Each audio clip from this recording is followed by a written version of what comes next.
Hello guys, welcome to tap studio. ल मैले चाहिँ आज कसरी आफ्नो फोटोहरू एडिट गर्छु भनेर तपाईँलाई देखाउँदैछु है। मजाले लास्टसम्म हेर्नु होला।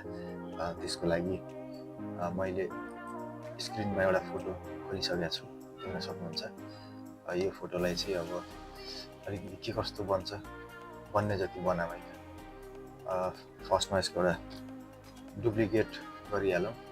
त्यसपछि देख्न सक्नुहुन्छ यहाँ क्विक सिलेक्सनमा गएर म चाहिँ सिलेक्ट सब्जेक्ट गर्छु। सेलेक्ट सब्जेक्ट भएपछि यसलाई सिलेक्ट एन्ड मास्क गरेर देख्न सक्नुहुन्छ। यसमा हल्का कन्ट्रास्ट बढाइदिउँ, फेदर बढाइदिउँ, स्मुथ बढाइदिउँ। म चाहिँ तपाईँहरूलाई अहिले आफूले गर्ने सर्टकट तरिकाले देखाउँछु। यो बारेमा कुनै केही सोध्नु पऱ्यो भने चाहिँ भन्दा हुन्छ है, म त्यसको बारेमा डिटेलमा बनाइदिन्छु भिडियो।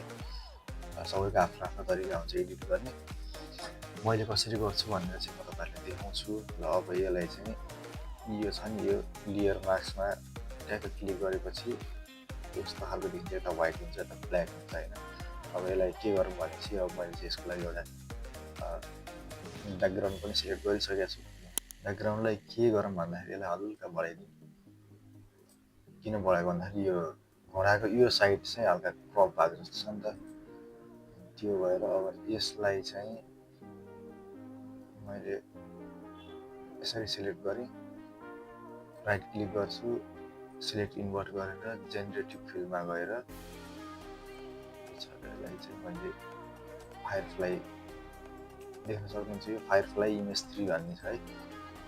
त्यसमा गएर यसलाई डाइरेक्ट जेनेरेट मात्रै गरिदिउँ है त पहिला। अब यो फर्स्टवाला चाहिँ राम्रो छ है।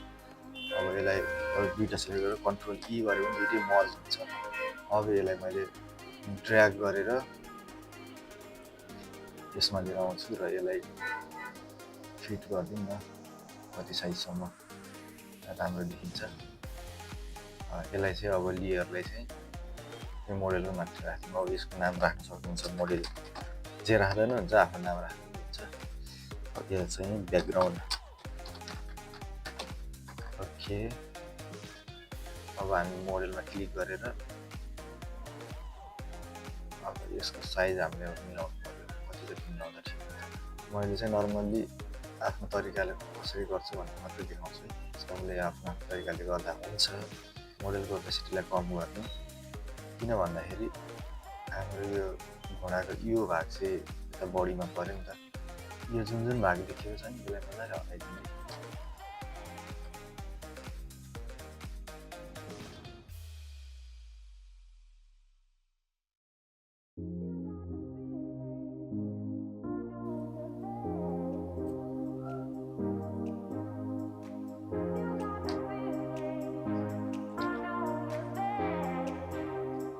देख्न सक्नुहुन्छ यो चाहिँ अब ट्याक्क भएर ब्याकग्राउन्डसँग मर्ज भइसकेको छ है।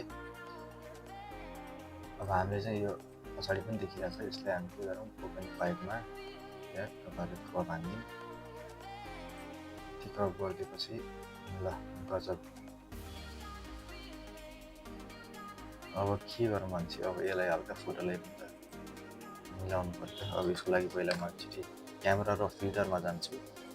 त्यसपछि हल्का स्याडोले बढाइदिउँ हल्का मात्र। त्यसपछि कलर मिक्सरमा गएर सेचुरेसनमा गएर यसको सेचुरेसन हल्का त्यसमा लाइट पर्ने गरी ओरेन्जलाई हल्का अप गरिदिउँ। त्यसपछि योलाई प्लसतिर लगाउँ। ओके, अहिलेलाई यति गरौँ, ठिक छ। अब चाहिँ अलि ठिक भइसकेको छ है। अब भनेको हामी फोटोलाई हल्का स्याडो दिनु पऱ्यो। स्याडो दिनुको लागि अप्सनहरू दुई चारवटा छन् है, दुई चारवटा अप्सन छ। अब म चाहिँ तपाईँलाई सजिलो तरिका देखाइदिन्छु। ब्रस टुल लिने, यसलाई इन्भर्ट गर्ने, यहाँ ब्ल्याक भयो नि त। अब यसलाई हल्का साइज ठिक्क बनाएर हल्का ओपेसिटी कम गरेर यसको मुनितिर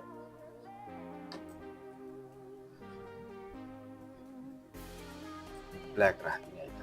बस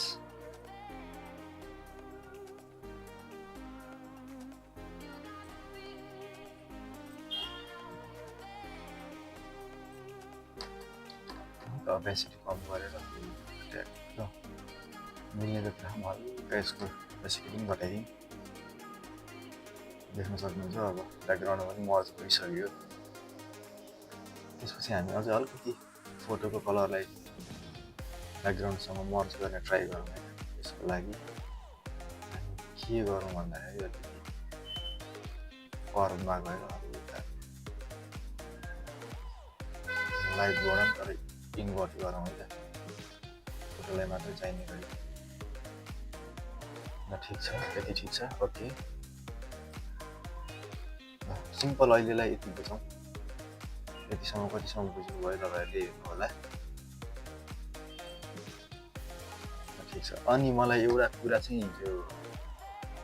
हिजो चाहिँ मलाई एउटा कुरा के सोधिराख्नु थियो भन्दाखेरि जुन मैले हिजो एउटा फोटो बनाएको थिएँ त्यो चाहिँ फास्ट फरवर्डमा थियो है यो फोटोमा यो लाइट कसरी तपाईँले राख्नुभयो भनेर चाहिँ सोधिराख्नु भएको थियो के लाइट हो यो भनेर यसको चाहिँ अब मसँग फाइल छ एउटा पिएनजी फाइल छ लाइट पिएनजी भनेर तपाईँहरूलाई म देखाइदिइहाल्छु मसँग चाहिँ एउटा यस्तो लाइट छ है पिएनजी देख्नुहुन्छ यही लाइट नै हो यसमा हालेको तर यसलाई के गर्नुपर्छ भन्दाखेरि यहाँ राखिसकेपछि नर्मलबाटै स्क्रिनमा गरिदिएपछि यस्तो लाइट बस्छ देख्न सक्नुहुन्छ नि होइन लाइट बस्यो अब म यही लाइटलाई त्यो हाम्रो अघिको फोटोमा लगेर राख्ने ट्राई देखाउँछु है त देख्न सक्नुहुन्छ अहिलेलाई चाहिँ यो अब यस्तो ब्याकग्राउन्ड व्हाइट छ भने त्यसमा त्यति देखिन्न अब यसलाई चाहिँ अब तपाईँको कपाल पछाडि राख्दा पनि हुन्छ अथवा यो दुइटाको बिचमा कतातिर सेन्टर पर्छ अथवा अलिकति फिल दिने गरी कहाँ राख्दा ठिक हुन्छ भन्ने कुरालाई देख्न सक्नुहुन्छ होइन यसमा चाहिँ अब हामीलाई कति चाहिन्छ त लाइट ब्याकग्राउन्डले कति खोजेको छ हाम्रो यो सब्जेक्टले कति खोजेको छ भन्ने कुरा अब यसको लागि अर्को एउटा के गर्न सकिन्छ भनेपछि पुरै व्हाइट भयो नि त तलको भाग त्यसलाई हल्का मर्ज गरेर अलिकति ट्याक्क सुटेबल गरौँ न त्यसको लागि के गरौँ भने चाहिँ एउटा लेयर लिइहालौँ पहिला त्यसपछि यहाँ ग्रेडियन्ट टुल भन्ने छ देख्न सक्नुहुन्छ यहाँ नाम पनि देखाउँछ यसो ट्याप गरिराखेको छ ग्रेडियन्ट टुल भनेर देखाउँछ त्यसलाई ड्र्याग गरौँ त्यसपछि यहाँ जाऊँ बेसिकमा जाऊँ ब्ल्याकमा जाऊँ यो बिचवाला चाहिँ चुज गर्नु होला हामीले तलबाट हल्का ड्र्याग गरिदिउँ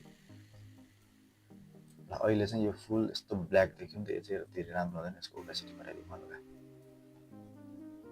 त्यो भयो भने चाहिँ बल्ल अलिकति दामी रमाइलो देखिन्छ नि त होइन तपाईँहरूलाई मैले सिम्पल मात्रै देखाएको कि कसरी यसलाई मैले राम्रो गराउन सक्छु भनेर अब यसलाई ल ठिक छ अहिलेलाई यसलाई केही नगरौँ कन्ट्रोल सिफ्ट अल्ट र ई दबाएपछि यो सबै मर्ज हुन्छ नत्र अर्को अप्सन के छ कन्ट्रोल सिफ्ट ई दबायो भने सबै एकैचोटि मर्ज भयो नि त तपाईँ सबै लेयरहरू मर्ज हुन्छ क्या त्यसलाई छोडेर कन्ट्रोल सिफ्ट अल्ट ई दबायो भने एउटा मात्र लेयर आएर बस्यो सबैको मर्ज भएर एउटा लेयर बस्यो अब त्यसलाई म चाहिँ अब सर्टकटमा गर्दाखेरि कन्ट्रोल सिफ्ट ए गरेर मैले यो क्यामेरा र फोल्डर खोल्छु तर तपाईँलाई डाइरेक्ट देखाइदिउँ भ्यूमा गएर गर्नु होला यसलाई अब हामी हल्का कलर गरौँ है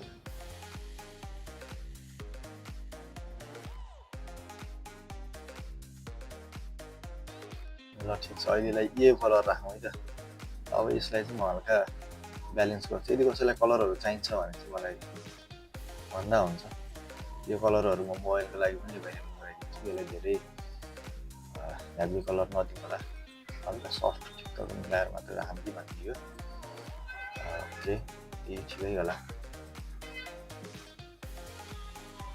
यसको हल्का डिटेल ठिक छ ओके तपाईँहरूले सेटिङ हेर्न सक्नुहुन्छ कुनै कुनै म यहाँ देखिरहेको छ नि त कति छ यसमा कसरी राखेको छ पर्कुलहरू यसमा कसरी छ त्यो सबै देखिहाल्छ इफेक्टमा मैले हल्का भिग्नेट पनि हालिदिइरहेको छु अनि यसले हल्का अब हेरौँ न हल्का आइस भएको जस्तो छ यसलाई कोल्ड बनाउँदाखेरि अलिकति राम्रो देखिन्छ है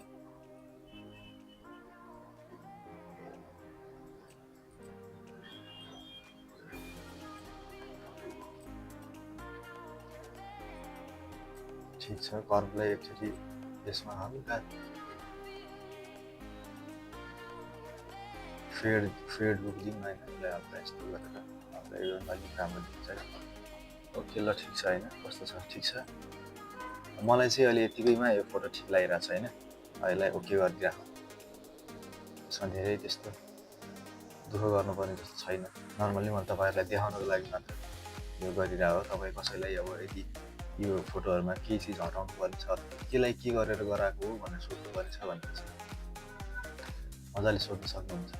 अब कुनै कुनैमा चाहिँ अब यसको पछाडि हल्का स्याडो दियो भने अझ राम्रो हुन्छ। अहिले चाहिँ म तपाईँहरूलाई जस्ट सर्टकटमा दिइरहेको, नत्र मजाले नर्मल्ली एउटा फोटोलाई मेनिपुलेसन गर्नलाई लाग्छ 1 घन्टा 1.5 घन्टा 2 घन्टा पनि लागिरहेको हुन्छ। त्यही भएर अहिले तपाईँहरूलाई चाहिँ मैले सर्टकटमा सिकाउनलाई मात्रै यति गरिरहेको छु। अब यसको मुनि लोगो छ, लोगो चाहिँ म हटाइदिइहाल्छु, बरु ड्र्याग गरेर बास लोगो हट्यो। ओके ठिक छ है, ओके नाइस। हाम्रो फोटो चाहिँ देख्न सक्नुहुन्छ बिफोर आफ्टर कस्तो भयो। यदि कसैलाई केही बुझ्नु पर्ने छ भने हामीलाई मेसेज गर्न सक्नुहुन्छ, म तपाईँहरूको रिप्लाई दिने कोसिस गर्छु। यस्तै दामी दामी फोटो एडिट गरेको हेर्नु मन छ भने लाइक गर्नुहोस्, सब्सक्राइब गर्नुहोस् होइन। अनि त्यसपछि कमेन्ट त भइहाल्यो, लाइक साइक दिइहाल्नु पऱ्यो ल। हस्, थ्याङ्क यू।